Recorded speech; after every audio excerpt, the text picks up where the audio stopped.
అభివృద్ధి కార్యక్రమాలు కూడా ఎంతవరకు జరిగాయని కూడా నేను స్వయంగా పర్యవేక్షించాను. ఈరోజు ఈ 2024కు సంబంధించి సాధారణ ఎన్నికల్లో నెల్లూరు పార్లమెంటు ఇండిపెండెంట్ అభ్యర్థిగా నేను నామినేషన్ వేశాను. 26 నా నామినేషన్ని పరిశీలించి నా నామినేషన్ ఓకే చేశారు కలెక్టర్ గారు.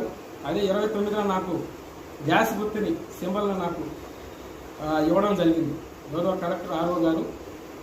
అయితే ఈనాడు నాకు ఇచ్చినటువంటి గ్యాస్ సిలిండర్ గుర్తు మీద అదేవిధంగా కలెక్టర్ గారు ఇచ్చినటువంటి పర్మిషన్ మేరకు నేను పర్మిషన్ తీసుకొని పాంప్లెట్ తీసుకోవడం జరిగింది.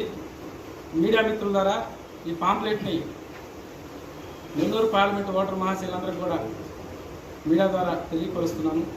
18 హామీలతో తెల్ల రేషన్ కార్డుదారులకు జరుగుతున్నటువంటి సంక్షేమం పట్ల వారికి